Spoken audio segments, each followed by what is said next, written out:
Hey everybody. I'm really excited to be introducing Ben Mezrich to talk about his book, The Antisocial Network.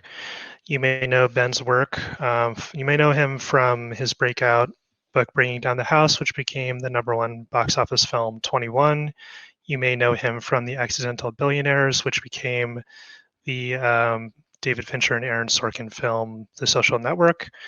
Um, and I'm just thrilled to be here to talk to him about what he's been working on for the past couple months at a furious clip. And I'm going to start by asking him to just sort of briefly talk about what the GameStop short squeeze was for anyone who's still trying to figure it out. What exactly is Wall Street Bets? Who is Melvin Capital? Just give us the quick rundown of what happened in late January and is still kind of happening right now. Sure. Thank you, Wes, and thank you all. I'm really excited to be talking about GameStop in this crazy, unique, and I think significant moment in financial history. Wall Street is unhinged, and I think this moment shows it more than anything. This is a David versus Goliath story, although it's really David versus Goliath and Goliath's best friend and Goliath's uncle and everyone Goliath knows, because Melvin Capital is this, $13 billion hedge fund. They're the men in suits. And they made a short bet on a company, GameStop, which was a reasonable bet. GameStop shouldn't exist. It's like, it's a dinosaur from our youth. It's a mall store where you go to buy video games. So they bet against it. They bet that it would go down. This group of retail traders, people on their couches, people who are stuck at home because of the pandemic, people who are very angry, as we've seen in society. It's a bubbling up anger that started back in 2008. Because the financial world collapsed, but the fat cats on Wall Street continued to get rich. And they didn't like this. They saw this short and they decided to buy GameStop. And they gathered together on this very subversive board called Wall Street Bets, which is on Reddit. I call it kind of an antisocial network as opposed to Mark Zuckerberg's dream of this beautiful village we would all live in on Facebook. Well, Reddit is the darker side of that in some ways. It's very anonymous and it's very free. And so these retail traders banded together around this regular dude from Brockton, Massachusetts with a magnificent mullet. And they began to buy GameStop, and they bought and they bought and they bought. And what it did is it squeezed Wall Street. Wall Street had shorted the stock and they couldn't get out of their position because the stock just kept going up. And it ended up almost destroying this hedge fund.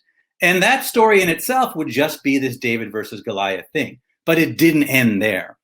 The reason these retail traders were able to buy stock is they used an app called Robinhood.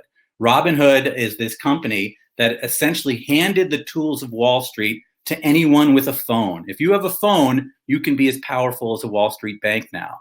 And Robinhood, it turns out, makes its money off of the hedge funds.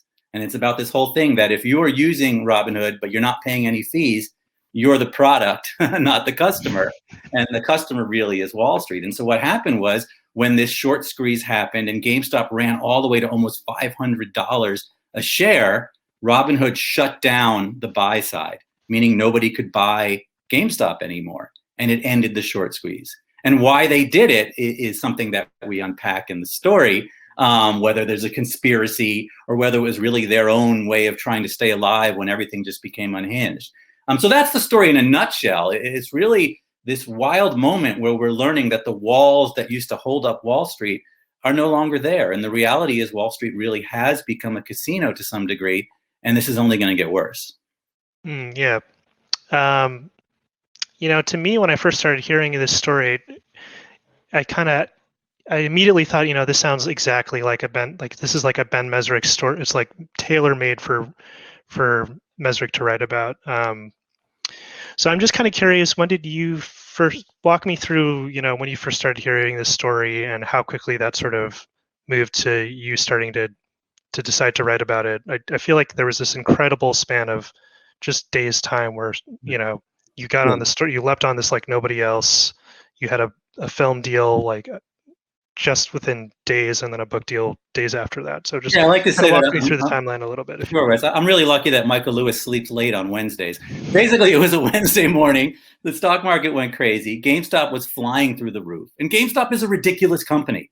But I love GameStop, and I understand the nostalgia for it. I used to go there every single day to buy video games. I also use Robinhood. I opened a Robinhood account and lost my entire account in 24 hours. So I know, what works and what doesn't work in this world. So I started getting calls from all these people saying, this story sounds like one of your books. And then I started getting calls from the actual people in the story, from people on the Wall Street Bets board, from characters in it, from people on Wall Street who wanted to talk about it. And I realized that it really fits what I like to do. I love telling these sort of stories about people who beat the system, people who are regular people sitting on a couch who maybe don't have, an Ivy League degree, who maybe, don't wear a suit and tie to work, but they figured out an edge. And that's kind of what happened here. And then I got really interested and excited when the other side came back, roaring back, when Robinhood shut down the traders, when on the same day, they shut down the Discord site, which is where all these people were discussing it, where Wall Street Bets went dark for a little while. And it looked like something very big and conspiratorial was going on. So there were all these elements that kind of spoke to me, and it moved very quickly. Hollywood got very, very excited. I wrote a proposal, and it felt very much like The Social Network, because I sent the proposal out, and by the end of the day, we had, 9 studios, whatever, every studio trying to get it.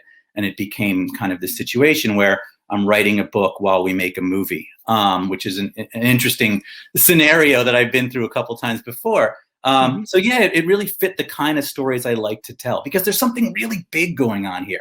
It's not just, there's this great one sentence story, David versus Goliath, retail traders versus Wall Street. But there's a much bigger story going on, which is that we're all stuck at home in the pandemic, and this couldn't have happened at any other time. We're all sitting on our couches. We're all staring at each other through this 2-dimensional screen. And at the same time, the walls that separate us are gone. We can pick up our phone and buy options, no fee. We can pick up our phone and leverage our money 10 times, 20 times, 100 times, and essentially become Wall Street traders. And Wall Street thought it was the one place that was kind of saved from the disruption that social networks had caused. But the reality is coming home to Wall Street now that social networks have disrupted everything. And Wall Street is going down just like everyone else. What happened to the music industry, what happened in all the different industries, Wall Street is now facing the same thing. And it's a good thing in a way. It's democratizing. That's what Robinhood calls itself. They're democratizing finance by giving the tools to everyone and by making it free. But when you democratize things, you disrupt them, and you give lots and lots of people the power to do something, and you never know what they're going to do with that power. Excellent. Yeah.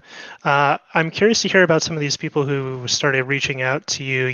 There's so many different sort of ways to tell the story, people who are involved, as you've been writing, who are sort of the focal points as you've been, digging into So the story way you're I'm telling the story, there's the A story, which is Keith Gill, the regular dude from Brockton who bought GameStop because he loved the stock. There's the Wall Street traders, and there's Robinhood, and I've got all of that story. But I'm actually telling the story also through the eyes of a college kid. He's 20 years old. He put $2,000 in and made $200,000 on GameStop. Wow. It nearly destroyed his life, and he nearly got kicked out of school, but it was this incredible moment.